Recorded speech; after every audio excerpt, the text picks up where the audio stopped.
Aikido master, Taekwondo prodigy, double leg blaster. His life is an odyssey. Saved a group of kids from a kidnapping gang. Lost his teeth in the fight, but he stands for what's right. He'll do anything for $2, just give him a holler. The more teeth you have, the more you have to lose.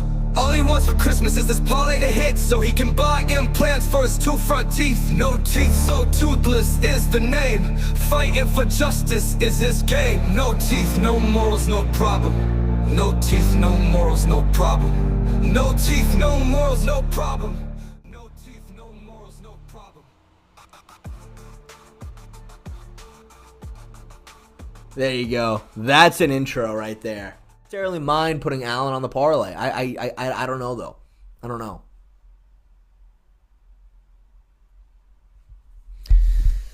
I don't know. I'm curious here. I think Allen might have a shot.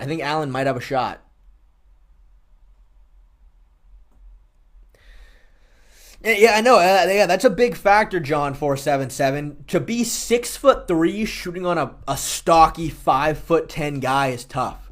It's tough. It's tough for big guys to get that low on double legs like this. Damn, nice combinations though by Allen. I mean, he's deep on that shot. He got low on that. Curtis ain't 5'10", he's like 5'8" in person. I wouldn't be surprised. But I really like that shot from Allen.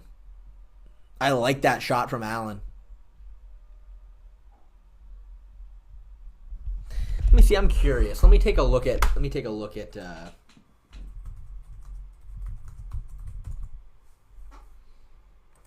what we got here. Dang, 24-5 is such a solid record.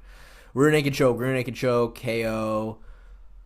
Punches, ankle lock. He had an ankle lock on Carl Robertson. That's interesting. Lost by knees, rear naked choke. Yeah, I could see that. Let me see. Has Nasser Dean ever have any losses by rear naked choke? He's never been subbed. Though. He's never ever been subbed.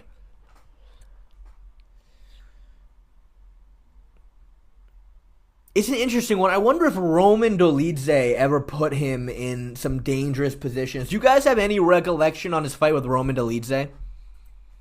That one I'm curious about.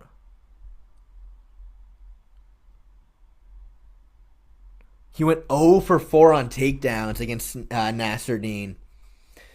He went 0 for 4. Roman just clinched 15 minutes? Okay, interesting. I mean, from my recollection, I do recall Nasser Dean having decent head movement. Now, I'm not going to watch it. I'm just asking. Because, again, I haven't really done some in-depth breakdowns of these ones. So, I don't know. I'm just kind of...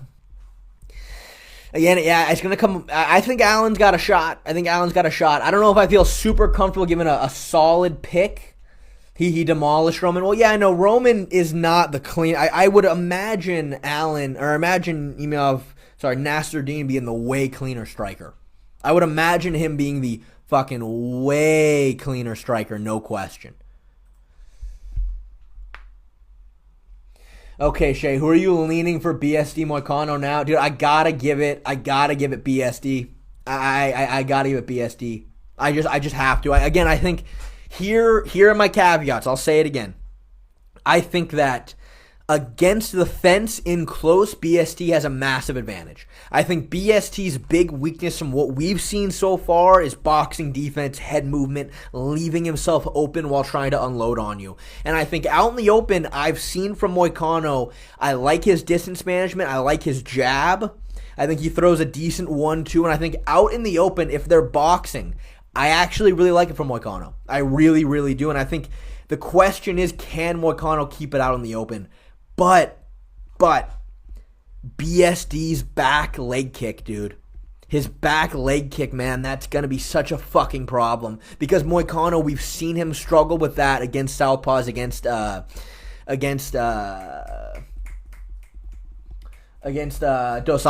Rafael Dos Anjos. Again, out in the open, it's close. I might give a slight advantage in the pure boxing to Moicano, but that back body kick, opening up head kicks, it's going to be a problem. I think Moicano needs to be very takedown heavy in this matchup. I mean, Again, though, yeah, I think Moicano's better with submissions, better back takes, but I don't know if he can end up in a position to get BSD there. Again, I would not be betting on this. I would not be betting on this. I think you can go back and forth a little, but dude, I think I'm leaning towards Benoit Saint-Denis, dude. I think I'm leaning towards Benoit Saint-Denis. Because his back body kick is so brutal. You saw Matt Frivola was very bothered by it. He was very bothered by it. So I think I'm leaning BSD. I think Moicano's capable of winning, but I just don't see as many paths to victory. Of course, if I'm Moicano, we gotta end up in a spot where we're taking his back. No, I'm not making a parlay. I'll make a parlay for UFC 307 next week. We'll do a live stream where I put a parlay together, but I won't do it for this event. But yeah, I think I might say BSD. Honestly, I think BSD 70%. I'm going BSD 70%. So I'm scamming your donut. What'd you say, Tyler? I missed it. What'd you say? Did you donate?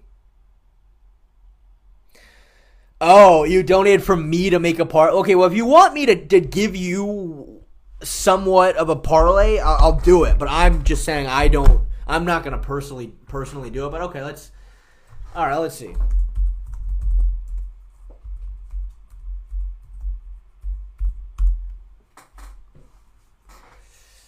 All right. If I have to make a parlay, in fact, actually, let me pull up Bovada. Let me pull up Bovada, and we'll see about that. Oops.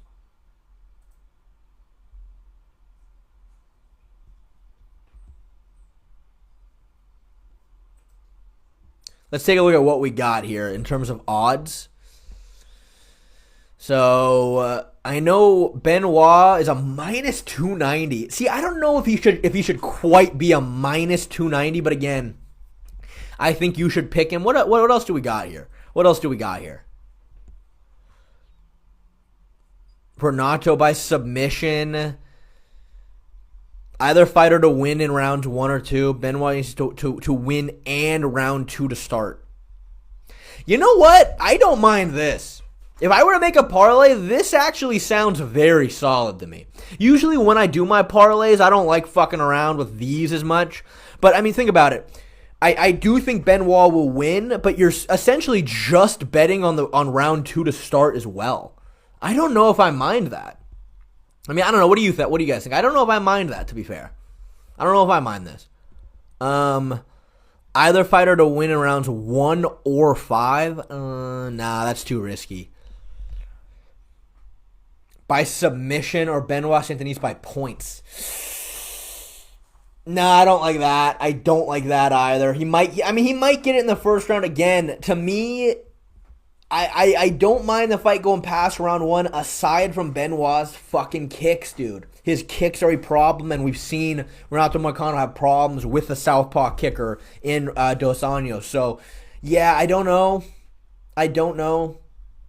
Renato win by KO, TK, or DQ. To win by unanimous decision. I don't know. Let me see the rounds. Let me see what we got on rounds. Dang! For it to go over 2.5 rounds is a plus 150. I don't know, man. I don't know.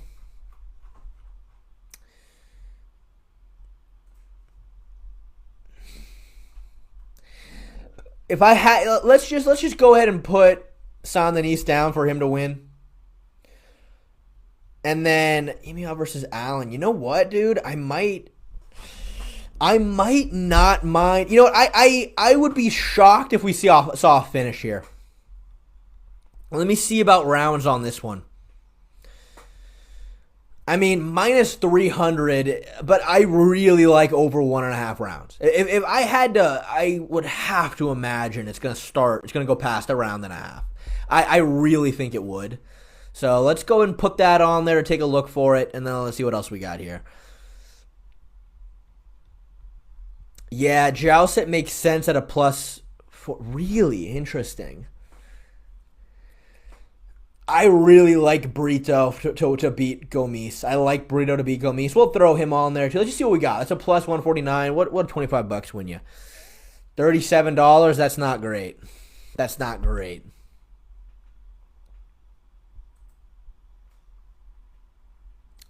See what we got on rounds for this one.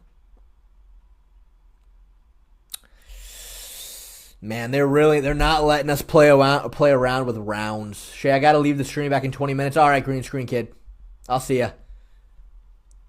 Man, this is a rough one. Again, this parlay, I'm not saying it's going to be solid because I haven't really looked at it super in depth this entire card, but an under 0.5 rounds.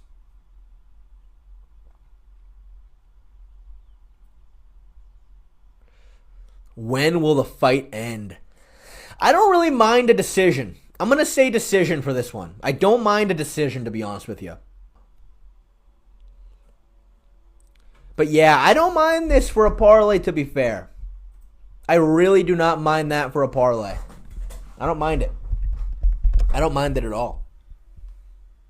You think about Gomes and Brito? Well, look, Gomes is genuinely really solid. Gomes is genuinely very solid, good at managing distance, good movement. But, dude, Joe Anderson Brito's a problem.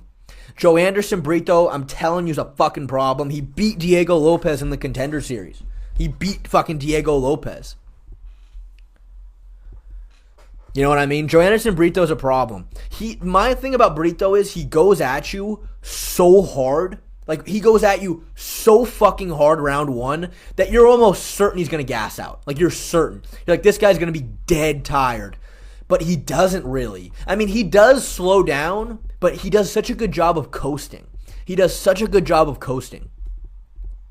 I'm telling you, he's very good grappler, very good on the feet.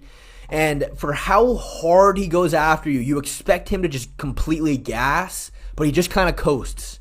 I would say around halfway through round two, he just starts coasting, and he kind of just makes it to a decision. Who is Joe Anderson Brito? You gotta look for him. SGL BC. He beat Diego Lopez at the Contender Series. Oh yeah. Let's do that. Now that we're here, let's do that. I don't like how people on Instagram are saying special forces guys like BLSD will dominate everyone. It's just like doesn't really seem relevant specifically to MMA. What do you think? Clearly, if you were in the special forces, you're clearly a gnarly motherfucker, right? You're clearly a gnarly motherfucker. You clearly have willpower, and it's not like it's not worth anything. But yes, it's not like at the end of the day, what's important to be successful in MMA is having MMA skills. You know what I mean? And of course, Sam Denis does have a judo background, which clearly, as you can see, he uses it very well. Hits Kimuras, really good top pressure, back takes. Like, he has skills to back it up. But again, you know, he's only been training MMA for like 6 years. And clearly he has holes in his game defensively. His boxing's not great. And that's why he got knocked out by Dustin Poirier. You know? Let's see. Let's just look up Lucas Tracy, and we'll go to images.